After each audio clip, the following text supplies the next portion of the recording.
Buenas noches, ¿cómo les va? Bueno, ahora queremos charlar un poco sobre el té gourmet argentino. Esta es una nueva forma que tenemos de presentar nuestro té. Es un desarrollo que venimos haciendo los productores en los últimos 10 años. Con ese desarrollo hemos logrado llegar a un mercado diferente, que por eso lo llamamos té gourmet, o algunas personas deciden nombrarlo como té gourmet, porque llegamos a un mercado donde hay consumidores que son más conocedores del producto y por lo cual son bastante más exigentes. En este desarrollo trabajamos varios productores de la provincia de Misiones para ofrecer diferentes tipos de té.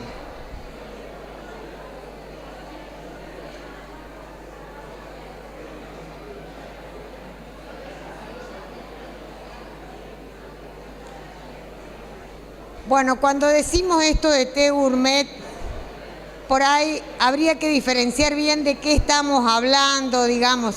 En el mundo del té hay dos grandes tipos de té.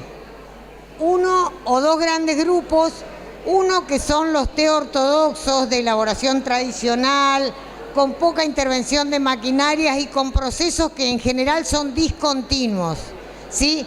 Eso quiere decir que no ingresa la hoja verde en una punta del secadero y sale el té elaborado sin ninguna intervención humana de un maestro de té, de alguien que conozca de té, ¿sí?, que vaya evaluando las distintas etapas.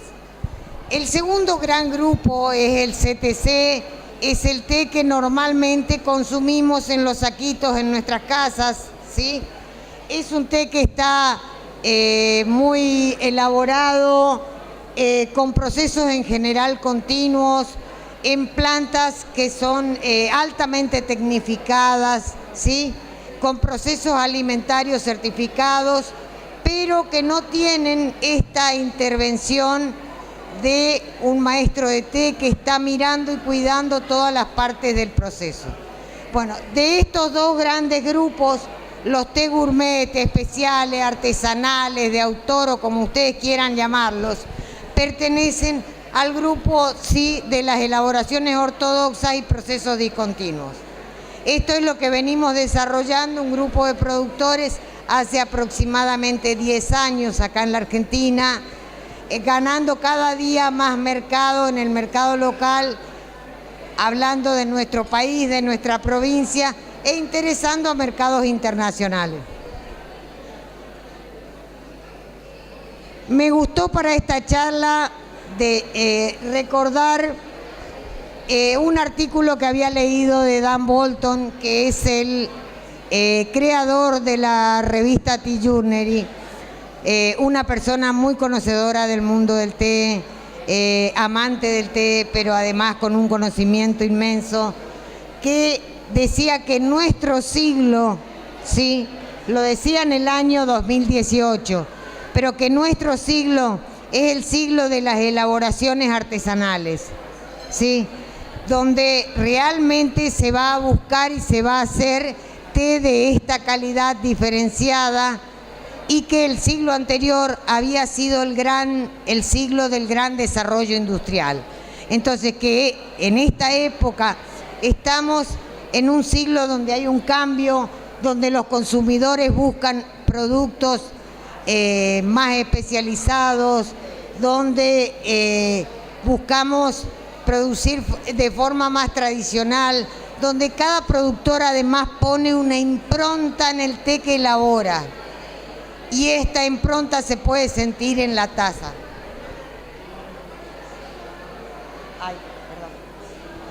Bueno, ustedes saben cuáles son todos los 6 tipos tradicionales de té: blanco, verde, oolong, negro, amarillo y el dark.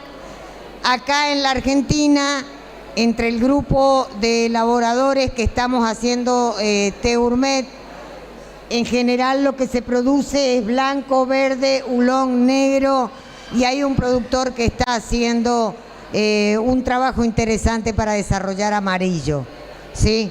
Entonces, de los 6 tipos venimos bien porque en 10 años que hemos recuperado la tradición de hacer té en hebras enteras, hemos desarrollado varios tipos de té, y de los 6 tradicionales en el mundo ya tenemos 5, ¿sí?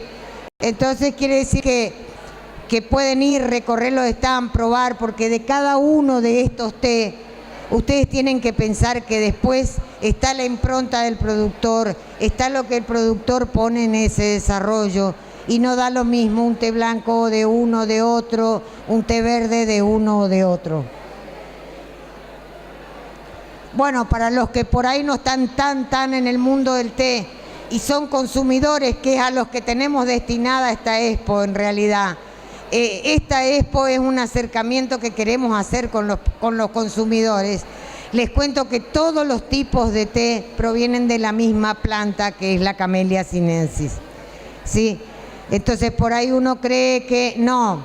La diferencia está en la forma de elaboración. Dentro de la forma de elaboración, lo que más difiere es el porcentaje de oxidación y si tuviera o no fermentación.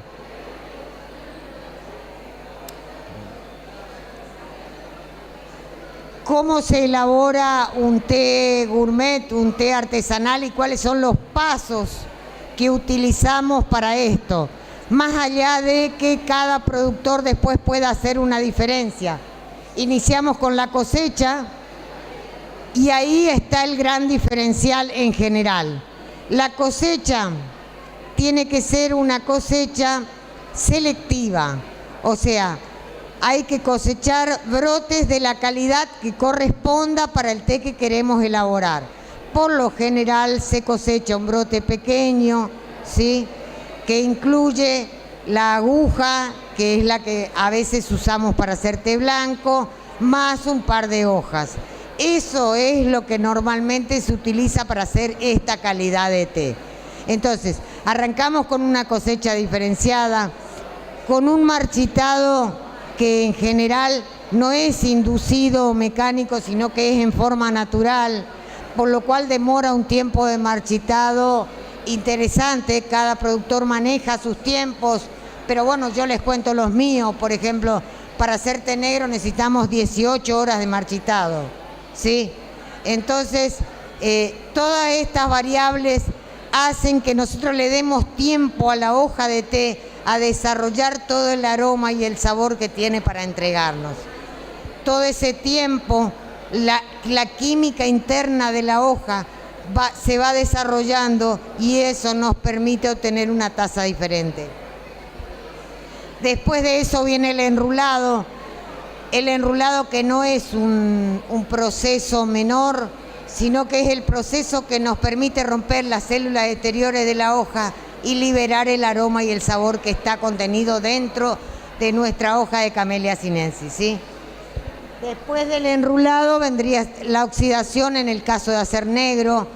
Ahí el porcentaje de oxidación es alto, siempre es alto, porque para que sea negro debería medirse arriba de un 85% de oxidación. Los té que tienen más de esa oxidación, normalmente 80-85, califican como negros. Después viene el secado. El secado normalmente en este tipo de té, la temperatura está muy cuidada. Se busca de no secar a alta temperatura, porque el té contiene algunos aromas y sabores volátiles que cuando aumentamos la temperatura en el secado se pierden. Entonces, tratamos de bajar esa temperatura, secar durante más tiempo, ¿sí?, de manera tal de mantener dentro de nuestra hoja de té todo lo que esa hoja tenía para entregarnos.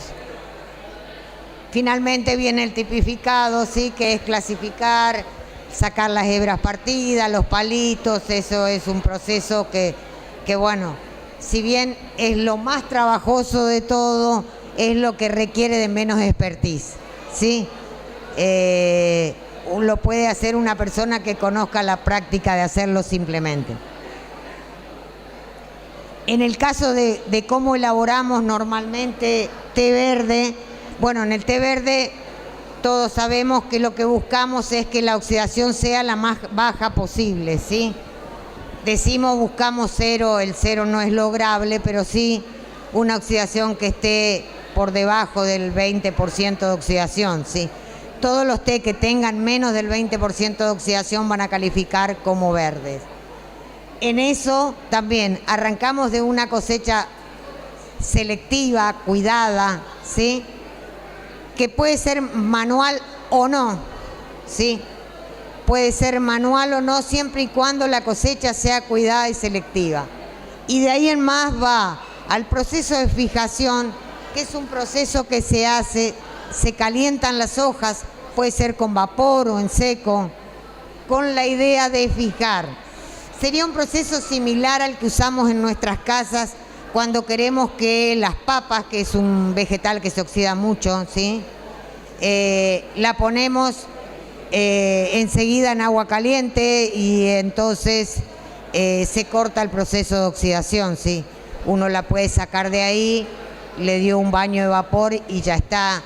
Casi todas las verduras que tienen la propiedad de oxidarse, como en el caso del té, que tiene una enzima que se denomina polifenol oxidasa, tiene la propiedad de oxidarse. Hay que parar el proceso de oxidación para tener té verde, ¿sí? Entonces, una vez que paramos el proceso, seguimos el proceso normal, que sería enrulado, secado, tipificado, ¿sí? La diferencia está en que necesitamos hacer la fijación. En el caso del oolong, arrancamos también con la cosecha. Después tenemos un marchitado que es similar al del negro. Paralelamente al marchitado se da un proceso de cuarteado, que en realidad lo que hacemos es mover muchísimo las hojas para acelerar el proceso leve de oxidación que se hace mientras las hojas no están enruladas, porque la oxidación rápida se da cuando las hojas están enruladas, cuando se rompieron las células exteriores de la hoja. Pero mientras las hojas no se hayan enrulado, no se hayan roto las células exteriores, el proceso de oxidación es lento, paulatino. En el caso del oolong se marchita, que como dijimos en el negro, la oxidación comienza en el marchitado, pero para que tuviera un porcentaje mayor de oxidación en la etapa de marchitado, se comparte el marchitado y se lo va cuarteando, que es dando vuelta, moviendo, para que el té tenga más puntos de oxidación. Pasado ahí, como nosotros ya definimos un porcentaje de oxidación en el oolong intermedio entre el verde y el negro, dijimos negro todo lo que tiene más de 80% de oxidación, verde todo lo que tiene menos. Bueno, todos los té que quedan en la franja central entre 20 y 80, esos califican como oolong. Y cada productor definirá si quiere tener un oolong de alta oxidación, de baja oxidación, ¿sí? De una oxidación intermedia. Eso es variable, pero sí sabe qué oolong le quiere entregar a sus consumidores. Entonces, llegado a ese punto, lo que hay que hacer, lograda esa fijación, pongamos un número cualquiera, 40%, ¿sí? En ese momento hay que producir la fijación, porque si no el té, como naturalmente tiene la propiedad de oxidarse, se va a seguir oxidando. Entonces hay que evitar que eso suceda y ahí entonces tenemos que fijar el té. Luego de la fijación vendría el proceso natural de enrulado, luego el secado y la tipificación. En el caso de hacer blanco, en el blanco lo más difícil es qué vamos a cosechar para hacer blanco y qué varietal de Camellia sinensis vamos a usar para que nos dé un té blanco de calidad. Esas serían las variables más importantes en principio en un té blanco, ¿sí? Elegir la variedad correcta de té, ¿sí?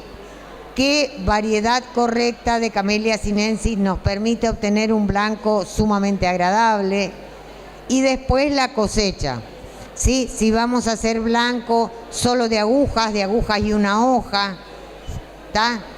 Entonces, una vez que hicimos la cosecha, que en este caso sí es únicamente manual, no hay forma de cosechar solo agujas en forma mecánica. Entonces, una vez que hicimos la cosecha, ahí se inicia un proceso lento de marchitado y secado al sol que dura más de 40 horas, ¿sí? Entonces, eso ya depende, por eso los blancos tienen que probarlos, tienen que conocer blancos de distintos productores. ¿Por qué? Porque hay que ir dejándolo marchitar un rato, un tiempo, luego poniéndolo al sol en una exposición que a veces depende de los días y la temperatura es muy intensa, entonces hay que volver a juntarlo, volver a ponerlo. Entonces, este trabajo controlado de marchitado y secado es lo que nos permite obtener un té blanco, ¿sí? Nos permite obtener un té blanco. Por eso también habrán escuchado que del té blanco, que tiene tan poca elaboración, tan poco tratamiento durante la elaboración, pero sí muchísimo cuidado porque es muy difícil obtener un blanco agradable. El blanco nos permite siempre, después nos entrega muchísimas infusiones, muchas más que a lo mejor un negro o un verde. Sí, en general, un té blanco, si está bien hecho, te entrega muchísimas infusiones. Entonces, es probable probar infusiones cuarta, quinta de blanco de muy buena calidad. Sí. Bueno, estos somos los productores de té gourmet que por ahora estamos trabajando en el mercado argentino. Doña Irma, La Ruta del Té, Jesper, del Iguazú, Carillama, Almaret y nosotros que somos Acaya. ¿Sí? Pueden recorrer los stands, pueden probar y pueden hacer las preguntas que quieran sobre elaboración de té gourmet. La idea es que nos conozcan, que conozcan nuestros productos y que puedan encontrar esa pequeña diferencia que hay entre un productor y otro, que es lo que enriquece este mundo del té, ¿sí? Encontrar esas notas diferentes que aparecen entre el té verde de uno, el té verde de otro, que nos enriquecen a todos. Así que bueno, yo les agradezco que hayan venido, que hayan compartido con nosotros esta experiencia.